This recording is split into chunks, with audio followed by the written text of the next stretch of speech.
Welcome to the Lab to Market Leadership Podcast. Too many advanced science and engineering companies fail to deliver their innovations from the lab to the market. We are on a mission to change that. My name is Chris Reichhelm, and I'm the founder and CEO of Deep Tech Leaders. Each week, we speak with some of the world's leading entrepreneurs, investors, corporates, and policymakers about what it takes to succeed on the lab to market journey. Join us. Those of you looking for jobs, and those of you trying to get into deep tech or hard tech startups, you need to listen to this. This is a discussion that I have with executives from big corporates, executives from other startups, executives even from venture funds. Lots of people want to get involved in startups right now. I think that's been the case for, frankly, 25 years. I think it's much more recent that we've seen this big rush to deep tech. And I think in part that's because of the nature of the problems that deep tech solves.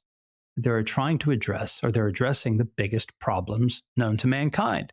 Who doesn't want to be involved in participating in that kind of problem solving? Frankly, everyone does. So, but where should you play? Where should you focus your energy if you're looking for a job? And so I want to give you some advice. I want to give you the advice that I give to every person with whom I have this discussion. And the advice is very simple. There's one thing you need to bear in mind. Now, before I tell you, I'm going to make some assumptions here. I'm going to assume that you know what deep tech is. And you know the difference between deep tech and hard tech.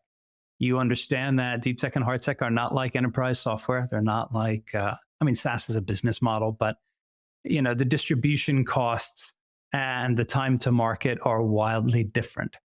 The lab to market journey that we talk so much about here doesn't exist as much for software. It can in certain areas, but generally the multidisciplinary nature of deep technologies, of hard technologies, makes their lab to market journey very, very different. And those are the majority of companies that we deal with, and the majority of the companies that people that speak to us want to get involved with. So I'm assuming you know the difference. With that being said, here's the number one question that I tend to ask people. What kind of startup do you want to engage with? Now, that sounds super obvious, but let me tell you, it's not. I'm not talking about domain. I'm not talking about the domain. Whether you want to go after a medical device company, an industrial AI company, whether you want to go after a battery technology company, that's entirely up to you. It'll be based largely on your background. That's a different story. What is behind that question, what kind of startup do you want to engage with, it's a question about phase. There are, startups are a broad term that cover lots of different types of companies. Generally, they refer to venture-backed businesses. And, at one point when Uber was producing billions of revenue but still unprofitable, we referred to Uber as a startup. And it was a startup on a completely different scale. So I want to help you break this down so that you can understand and be clear with yourself, and be clear with other recruiters like me, and be clear with investors that you talk to or other parts of the market. So you're really clear on the type of startup you want to engage with. There are three types of startup. There's a startup that is going through the solution definition phase. All right. These are TRLs 1 to 5, 1 to the end of 5, beginning of 6. Okay. Where the focus is on defining the solution. I'll come back to this. There are startups that are focused on scaling the solution. All right. These are startups focused on TRL 6, and they're probably to the middle of their commercial scale up, first of a kind. All right. TRL 8, the middle of TRL 8. Those are startups focused on scaling their solution. The final one, number 3, is those startups focused on commercializing their solution. All right. So we have defining the solution, which is the very earliest stage. Okay. Too early for most people. We have the scaling the solution, which is where we have an approach. We think it's interesting. We're starting to scale that. And we're building other examples of that scaling process, other pilots and eventual first of a kinds in order to complete that process. And then finally, the piece that actually most people want to join, and that is when it comes to commercializing the solution. So this is when we have an approach, we have a commercial scale platform that is ready for the market. There are a few other things we need to do. It needs to integrate with its environment. We need to tweak the value proposition more. We need to do some work on supply chain and a lot of other areas, but it's the closest it's been yet. And we're starting to think about deploying this on a global basis. So those are the three areas that we're going to talk about. Those are the three types of startups. So when I ask, what kind of startup do you want to join, or what kind of startup are you thinking about? It's going to be one of those three. For most people, it tends to be the last one. But for those, for those who enjoy engaging at the point of first principles, or for those with a much bigger risk profile, the earlier stages can be very attractive too. So let's dive into these a little bit. In the early phase, solution definition, when we're, TRLs 1 till about the end of 5, what are we doing? We're physically defining the solution. We don't know yet, okay? We may have a platform technology we've developed. It'll still be early stage. We're thinking about where we can apply it. Or if we've done things in a more commercial way, maybe we've got some early problems identified. We think we've got them identified. And now we're trying to build solutions that might be right for them. So it's this constant dance back and forth between figuring out what the real problem of the market is, trying to draw a connection between literature, between academic papers and so on, and between the technology work that we're doing. And at the same time, whatever approach we ultimately adopt, we need to make sure it's scalable. This is all in the solution definition phase. So when you're thinking about the skills and talents and experience that are going to be required to succeed in that phase, we need people who are, in my view, comfortable with first principles. So they're comfortable operating at the very beginning of the journey, where we are pushing the boundaries of technology, we're stretching it in new ways. So if you are, let's say, an engineering leader, you're looking to get involved in a deep tech startup. You want to get involved at the very early stage, where a lot of the, let's call it grunt work and technology alignment work, where you're having to face off with R&D people every single day. You're having to create engineering designs. You're having to do a lot of that pre-feed and feed work. That's the zone of the very early stage, all right? Now, that stage is not comfortable for most people, especially those people who've already gone into management. So, and who are going to have more junior people typically doing a lot of that early work for them. On the engineering side, we've just described it. On the commercial side, what does it look like? On the commercial side, that very early stage is generally about analyzing markets, listening to the market, listening to partners in the market, understanding what their problems are, doing a lot of ancillary research to support some of your thesis, developing a number of different hypotheses to support the development of a solution. And again, coordinating deeply with tech and engineering. All three, commercial, tech, and engineering, are involved in this dance. And so for those individuals attracted to that, it's really helpful for these people to be generalists. It's helpful for the commercial people to be a bit technical, to have an engineering background. It's helpful for the engineers to have a commercial background. It's helpful for the technology people to be super market driven and focused. All three need to be actually doing a lot of the same stuff, I think. And the more that's true, then the more likely it is that a market and a solution will be developed in a successful way. Most people don't fit those categories. So let's move on to the next stage. And the next stage is all about scaling the solution. In the next stage, we start to, on the commercial side, we're about strategic business development. So we've moved from market analysis, defining the problem, maybe identifying an early potential industrial partner. We're not selling anything yet. Even in this solution scaling phase, there's nothing to sell. What we're trying to do is partner. We're trying to see if anyone who has a problem could be interested in our approach to solving that problem and who'd be willing to help us. Obviously, for something in return. And if we can create a commercial opportunity out of that, fabulous. But we're really trying to validate our approach and work with a partner who can help us scale our approach ultimately. So commercial people, again, I think the need to be technical, to have that blended experience and background, and their activity now we're ramping up. It's less market analysis, still a bit, but we're really much more out in the market now. We're talking to partners, potential customers. We're understanding their needs. We're trying to line up more trials, more sampling. We're probably implementing a CRM. It's going to start to feel like a more traditional commercial role. But again, the focus is on strategic business development, not sales.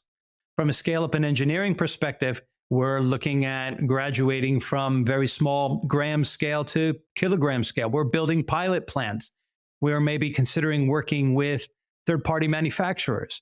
If we're going to build it in-house, then obviously we're building pilots of increasing size. And the consideration of all of the things that go into that: transportation, materials handling, regulatory, quality, supply chain, all of the different elements that product and engineering and operations professionals are going to be familiar with, they start to get factored in to that thinking. Now, in reality, they should be factored in at an earlier stage because that will help govern approach too. But in practice, we start to see more of that happen in and around that TRL 6 and 7. So again, that first principles thinking is kind of helpful. But if we've got an approach that we've got a high degree of confidence on, and now it's time to scale pilots and build towards commercial scale facilities, this could be a good home for people. It's still very much hands-on. It's still picking up the phone to suppliers and to service providers yourself and doing a lot of that. You're probably going to, over time, build a small engineering and operations team, but it's going to be small. You still got to be able to get your hands dirty. And on the technology development side, we're also looking at individuals who are going to be comfortable with industrially professional solution building or developing. This is managing R&D teams in a professional way. This is creating processes where we're able to evaluate technology approaches in super quick time, so that we're not investing too much in any one approach unless we're really sure it's going to work. That is such a tricky thing to get right. And not all founding CTOs, most founders have a CTO bent to them, but very few founder CTOs really understand what it is to create industrially worthy solutions. So this is often an inflection point for companies on that lab to market journey to swap out CTOs or to hire a new CTO and to take the founder and move him or her into another position. So if you're, again, comfortable working with raw technology and you've got the skills to start scaling up technology teams, not too much too early, the focus is still on speed, customer centricity, making sure we're delivering platforms our target market is going to want. That could be a very helpful home for you too. And finally, we get into the commercialization phase, where we're commercializing the solution, and we've got units which are commercial scale. We're producing in the right quantities, or we're getting close to producing in the right quantities. We've got integration. We've thought through a lot of the big issues, and the whole focus now is on how do we move to become a true participant in this marketplace, not a leader. That's a while down the line. How do we become just a good participant in the marketplace? How do we become accepted by the value chain? Commercially, we start to integrate a lot of marketing. We're starting to move more towards something that could look and feel a bit more like sales. Most of our engagements are still strategic business development and focused, but we're keeping a clear CRM. We're going to conferences. We're targeting lots of different types of companies and partners within our target market. We're lining up more demonstrations of our exemplary units. We're creating lots of trials. We're engaged in lots of sampling. We are preparing ourselves to become a big player in the space. It's the same type of energy, just differently focused, but much more appropriate, especially for individuals who are coming from larger corporate environments. So if you're out there and you're thinking, I'm a commercial exec, I've done some marketing, I've done some sales, I've operated in much larger environments before, and I'm looking involved in getting in a startup, this is typically the place where you might jump into a company where it would feel the most comfortable for you and where you would be able to benefit the company the most too. On the scale up and engineering side, actually, we're starting to break into silos now. So we've got engineering leaders now, we have production, we have people who are building plants, we have people in charge of supply chain, probably quality, environmental health and safety. We've got all of these different units established, all folding under probably operations. And we're site locating. We're now starting to think about how we're going to support customers in different markets. We're building plants probably in different geographies. We may be in the middle of that. We're making sure that wherever those plants are located, they're going to be close to supply chain partners. That's going to be a very important piece of it too. All of this work is going to, of course, factor unit economics and our ultimate pricing. That comes back to commercial as well. So again, we still need individuals that can play across these different fields. But if you're a production leader, if you are an operations leader that has historically worked in large organizations, and again, you're looking to get into one of these types of opportunities, that could be a place, that could be a good place for you to jump off into. This, the commercialization of the solution is often a comfortable place for people, for these kinds of leaders to get involved with. And then finally, on the technology side, we're continuing to scale up technology. We're building out our IP position, making sure we've got defensibility in terms of technology moats. But we're balancing out that with that activity, the new innovation and IP filing activity. We're balancing that out with making sure that we are prepared to support the customers that we're anticipating. Can we deliver on our first gen platform? Can we make sure all of the different areas we're going to be measured on, quality, performance, price, all of those things are going to stand their test? So individuals who understand how to build that level of stability and repeatability and professionalism in their technology development process are critical at this stage. And if we haven't changed out a founder CTO by that stage, then it generally happens around now. So it is a popular place for us to replace CTOs at around this time. And so if you're of a product development or a technology persuasion and experience, if you want to get involved, that could be a popular place to do so. So at the beginning of this whole lab to market journey, at the very beginning of the startup phase, we need generalists, probably a small number of them, and they need to be comfortable playing in one another's field. The three main ones, commercial, technology, scale up, and engineering, as you can probably tell. All right. That's not to diminish the importance and value of the others. CFOs, product leads, application engineering, super important too in the early phase. But those are, I think, second order priority when you are actually trying to develop the solution, the fundamental solution. There are three parts to the solution. Is it novel? Does it address someone's problem? Can we scale it? And can we build a value proposition around it? Those three elements, which is why I tend to focus in those three areas. And if you're an individual with backgrounds or experience in those areas, then there's probably a place for you within deep tech or hard tech startups. But it's really important for you to understand where that place is so that you maximize your chance of being useful to those kinds of companies. And you also maximize your chance of being successful and of enjoying yourself.